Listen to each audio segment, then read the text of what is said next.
Bismillahirrahmanirrahim. Assalamu alaikum dear students. How are you? I hope you'd be fine. This is chapter number 10, the black spot.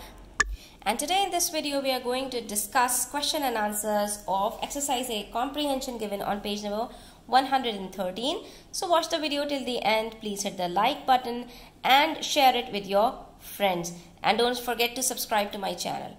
Let's move to question number 1. Part A says, who is telling this story? When did this story take place? There are two parts in this question. So first we are going to move towards part 1. That is, who is telling the story? We have to tell the name of the person telling the story. That is mentioned in the very first paragraph of this book, chapter. And then part B says, when did the story take place? We have to tell the time of the story that took place. So come to page number 109. Here you'll find that my name is Jim Hawkins and I was in the story right from the start. Right? So who has written the story? Jim Hawkins. Sorry, who is telling the story? Jim Hawkins. And because they haven't mentioned the exact time of when, in which year this story took place, so we are going to simply say in the answer of part B that it took place in past. Here we have precise but complete answer. Part B. Where did the storyteller live? Very simple question. We just have to tell the address of the boy. You'll find the answer in the first few paragraphs. First, he's telling that my father owned the Admiral Benbow Inn, right? And in the paragraph here, you can see our inn was on the cliffs above Black Hill Cove and was a wide, lonely place. So this is the address. बस यही आपने लिख देना है, ठीक है? Next question part C, who came to stay? कौन रहने आया था? नाम बता दीजिए. अब नाम तो उसका पता नहीं है, लेकिन आप यहाँ पर देख सकते हैं कि the old seaman came to stay, ठीक है? और उसने क्या कहा था? You can call me captain. तो हम यही लिखेंगे कि कैप्टन स्टे करने के लिए आया था. बस जितना पूछा है आपने उतना ही बताना है, उससे आगे कुछ नहीं. और क्वेश्चन की लैंग्वेज यूज करनी है. कि दो बातों का ध्यान रख लिया तो कभी भी आपके क्वेश्चन के आंसर्स गलत नहीं होंगे. Part D, what question did the visitor ask every day? एक ही सवाल रोजाना पूछता था, वो सवाल बता दो. पेज 109 के लास्ट पैराग्राफ में आपको नजर आ जाएगा. Every day he asked if any seaman had gone along the road. यही पूछता था हर रोज कि क्या कोई समंदर में रहने वाला आदमी यहाँ रोड से गुजरा है. बस इतना बता दो. Next we have part E. What did the visitor look like? That is, how he used to look like. What was his physical appearance? कैसा दिखता था?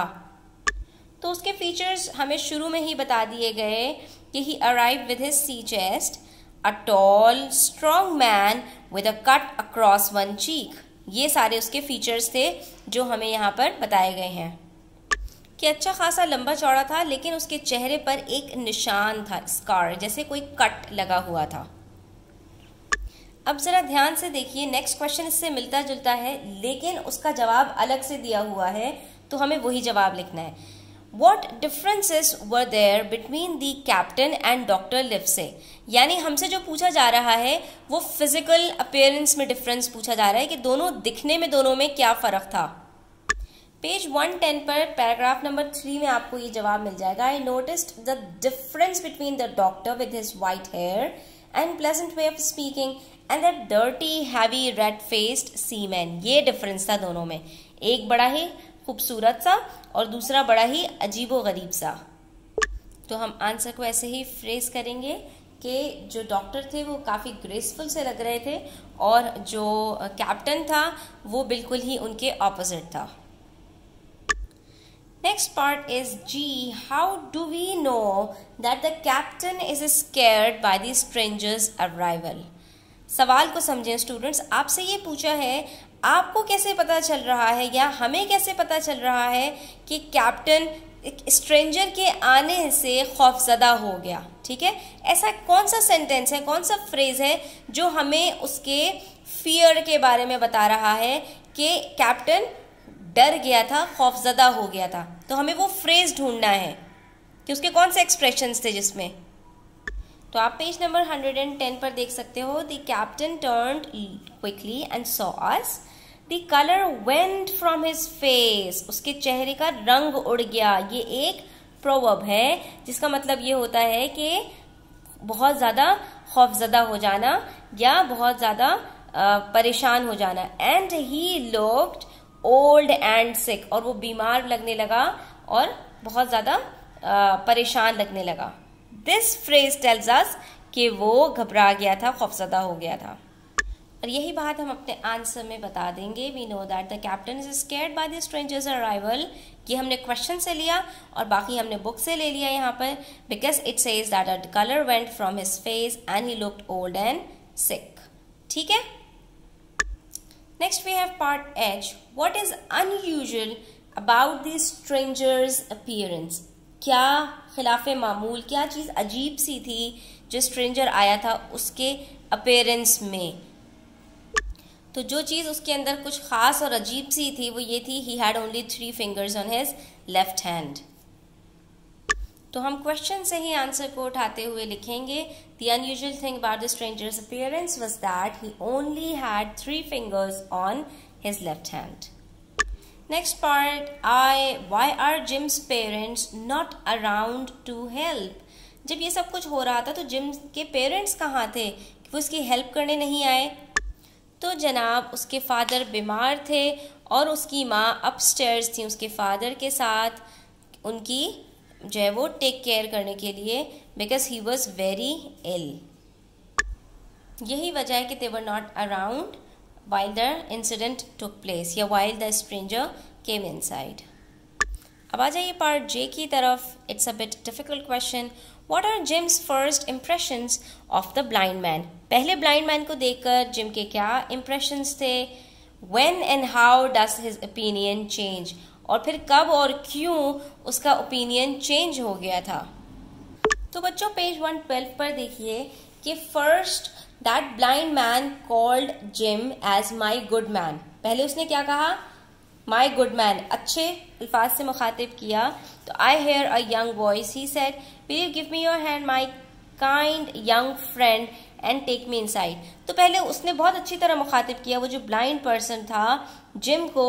तो जिम का क्या इंप्रेशन था उसकी तरफ कि he is kind hearted, he is harmless, क्योंकि वो ब्लाइंड है तो वो कोई नुकसान नहीं पहुंचा सकता, एंड सॉफ्ट स्पीकिंग क्योंकि वो अच्छे अलकाबात से नवाज रहा था।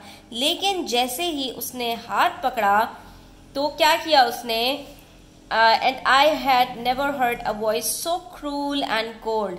तो वैसे ही उसके जो इम्प्रेशंस थे वो चेंज हो गए कि उसने इतनी सख्ती से उसका हाथ पकड़ा, और न सिर्फ हाथ सख्ती से पकड़ा बल्कि उसकी जो टोन थी वॉइस की वो भी बिल्कुल चेंज हो गई।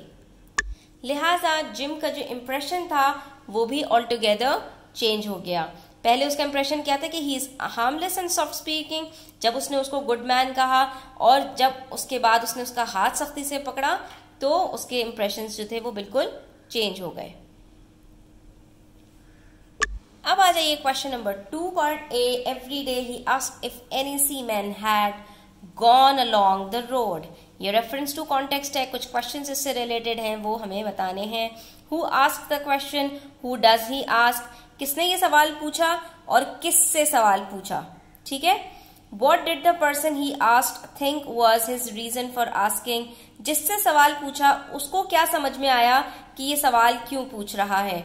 What was the real reason for asking the question, और असल वजह क्या थी। एक तो ये कि सवाल पूछने वाले ने क्या समझा कि ये सवाल क्यों पूछ रहा है, और दूसरा ये कि वाकई असल वजह क्या थी कि ये सवाल क्यों पूछा जा रहा था। तो बच्चों पहली बात, ये सवाल कैप्टन ने जिम से पूछा था और जिम ने सोचा कि शायद वो चाहता है कि यहाँ पे कुछ उसके फ्रेंड्स और आ जाए, तभी वो बार बार ये सवाल पूछ रहा है। लेकिन हकीकत ये थी कि वो कुछ सी मैन को समझ रहा था कि वो यहाँ पर उसका पीछा करते करते आएंगे, स्पेशली वो जिसकी एक टांग होगी। Page 114 part B, the colour went from his face and he looked old and sick. अब एक ये फ्रेज है, part 1 says who is being described, किसके बारे में बात की गई है। What has caused this reaction, ऐसा क्यों हुआ इस शख्स के साथ। What is meant by the color went from his face, और इस फ्रेज का मतलब बता दीजिए कि क्या है। तो पहली बात, ये सब कुछ कैप्टन के साथ हुआ कब? जब वो ब्लैक डॉग या स्ट्रेंजर उससे मिलने के लिए आया। और तीसरी बात, ये जो बात है कि उसका रंग पीला पड़ गया, तो इसका मतलब है कि वो बहुत ज़्यादा शॉक्ड हो गया और उसका रंग जो था वो बदल गया चेहरे का। So dear students, here we have completed all the questions of part A comprehension, question number 1 and 2 with all parts. I hope you enjoyed the video. Thanks for watching the video till the end. Take care. Allah Hafiz.